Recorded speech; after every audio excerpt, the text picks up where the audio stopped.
আসসালামু আলাইকুম এভরিওয়ান, আশা করি সকলে ভালো আছেন। তো যারা আসলে মালয়েশিয়া যেতে বা মালয়েশিয়া যাওয়ার কথা ভাব কিন্তু দালালের খপ্পর এবং ভুল তথ্যের কারণে এগোতে পারছেন না, আজকের ভিডিওতে আমি মালয়েশিয়া সম্পর্কে ওয়ার্ক পারমিট, ভিসা একদম শুরু থেকে শেষ পর্যন্ত প্রতিটি ধাপ, মেডিকেল থেকে শুরু করে কলিং ভিসা এবং ফ্লাইট পানির মতো করে বুঝিয়ে দিব। আমি শহীদুল ইসলাম, একজন ভিসা কনসালট্যান্ট। আমার বাস্তব অভিজ্ঞতা থেকে আজকে আমি আপনাদের ভিডিওতে শেয়ার করব A to Z। যদি আপনার একটি ওয়ার্ক পারমিট আসে তো কিভাবে আপনার প্রসেসটা আপনি যদি নিজে জেনে থাকেন তো অবশ্যই আপনার ভিতরে একটি আত্মবিশ্বাস কাজ করবে এবং আপনার আজকে এই ভিডিওতে A to Z একদম প্রথম 11টি প্রসেসের প্রতিটি ধাপ সুন্দর করে বুঝিয়ে দিব। তো আপনি বুঝতে পারবেন যে আসলে আপনার প্রসেসটা কিভাবে করতে হবে। তো শুরু থেকে শেষ পর্যন্ত আমার ভিডিওটি দেখবেন এবং অবশ্যই আপনার যদি ভালো লাগে, যদি উপকারে লাগে তো অবশ্যই আমার চ্যানেলটি সাবস্ক্রাইব করে রাখবেন, আমার বেল আইকনটি চালু করে রাখবেন। আমি প্রতিনিয়ত আমার বাস্তব জীবনের অভিজ্ঞতা থেকে আপনাদের প্রতিনিয়ত আপডেট ভিডিওগুলো দিতে থাকবো এবং যারা আসলে বিদেশে কর্মসংস্থান করার জন্য যেতে চান এবং ভালো স্যালারি পেতে চান তাদের জন্য ফার্গো ইমিগ্রেশনে ভালো সুযোগ থাকবে। তো অবশ্যই আমার সাথে যোগাযোগ করুন। তো চলুন শুরু করা যাক। তো প্রথমত আপনার একটি ভ্যালিড পাসপোর্ট থাকতে হবে, তার মেয়াদ কমপক্ষে 6 মাস বা তার বেশি হলে ভালো হবে। দ্বিতীয়ত আপনার পাসপোর্ট সাইজের ল্যাব প্রিন্ট ছবি তৈরি করে রাখবেন, যেটা কমপক্ষে 1 পাতা বা 10 থেকে 12 পিসের মতো হলেও হবে। 2 নম্বর হচ্ছে ডিমান্ড লেটার অথবা কোটা চেক। প্রসেসিং শুরু করার আগে আপনার এজেন্সি কাছে মালয়েশিয়ার কোম্পানি থেকে ডিমান্ড লেটার এবং সরকারি অনুমোদিত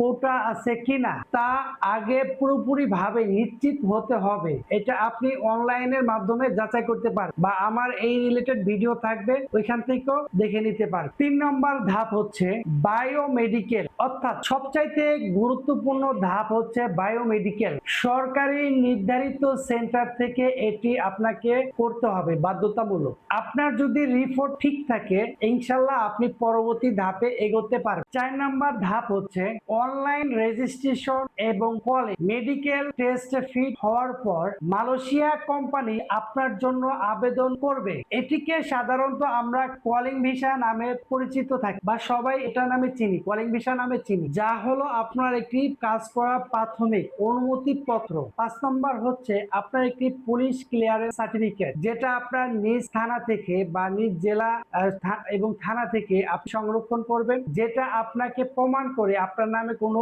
মামলা আছে কিনা বা অপরাধমূলক কিছু আছে কিনা এবং এটি সংরক্ষণ করবেন। 6 নম্বর ধাপ হচ্ছে সিকিউরিটি ভেরিফিকেশন ও ই ক্লিয়ারেন্স। মালয়েশিয়া ইমিগ্রেশন সিস্টেম থেকে এটি অনলাইনে সিকিউরিটি ক্লিয়ারেন্স দেওয়া হয়, যা ভিসা পাওয়ার জন্য বাধ্যতামূলক। 6 নম্বর হচ্ছে মোফা ও সত্যায়ন। আপনার প্রয়োজনীয় কাগজপত্র ও passport copy Malaysia high commission বা পররাষ্ট্র মন্ত্রণালয় মোফা থেকে সত্যায়িত করতে হবে। 8 নম্বর ধাপ হচ্ছে ভিসা স্টাম্পিং বা ই ভিসা স্টাম্পিং। আপনার যদি সকল কাগজপত্র ডকুমেন্ট ঠিক থাকে ই ভিসার জন্য তাহলে আবেদন করতে হবে সঠিক প্রক্রিয়ায়। আবেদন যদি আলহামদুলিল্লাহ সফল হয় তাহলে আপনার পাসপোর্টে ভিসা কপি যুক্ত হবে। এখন আমরা আলোচনা করব 9 নম্বর ধাপ নিয়ে। পিডিও এবং ট্যান বিএমইটি স্মার্ট কার্ড পাওয়ার জন্য বাধ্যতামূলক সরকারিভাবে 3 দিনের জন্য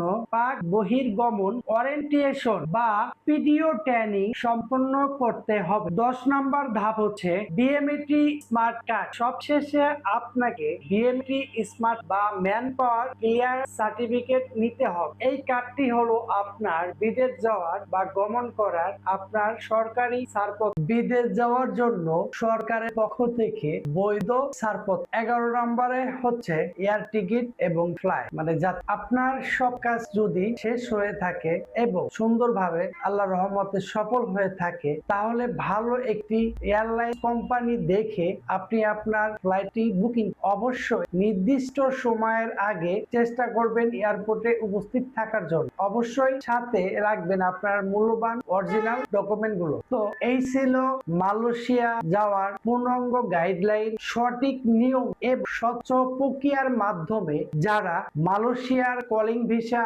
প্রসেস করাতে চান তারা আমার সাথে যোগাযোগ করতে পারে। আমি আমার অভিজ্ঞতা এবং বাস্তবতার সাথে ভিডিও বানাই। আমি নিজেও একজন কর্মরত ভিসা কনসালটেন্ট এবং আমি যেই ভিডিওতে যেই ধরনের কথাগুলো বললাম এবং 11টি প্রসেসের কথা বললাম, এই ধরনের ভিডিও আপনি ইউটিউবে সার্চ দিলে পাবেন না। কারণ ওরা ধরেন যে বিভিন্ন ইউটিউবের বা অনলাইন থেকে বিভিন্ন কিছু এনে আপনাকে দিবে। তো আসলে আমি যেগুলো আপনাকে শেয়ার করছি এটা হলো আপনার বাস্তবতার সাথে একদম 2026 সালে যে আপডেট গুলো আসছে ওইগুলো সহকারে যা যা পুরো A to Z আপনি যদি ফাইলটা অন্তত পক্ষে বুঝতে পারেন, তো যে এজেন্সি দিয়ে আপনি কাজ করেন না কেন, ইনশাল্লাহ আপনার কাজ যদি আপনি বোঝেন তো আপনি আর কোনো সমস্যা হবে না। ইনশাল্লাহ আপনার সাথে কেউ প্রতারণা করতে পারবে না। বর্তমান যুগ হচ্ছে অনলাইন, তো অবশ্যই আপনি যদি অনলাইন সম্পর্কে ধারণা থাকে, আর আমি যে প্রসেস গুলো বললাম এই প্রসেস গুলো প্রতিটা প্রসেস আপনি অনলাইনে পাবেন বা আমার ইউটিউব চ্যানেলে পাবেন। এবং আপনি যদি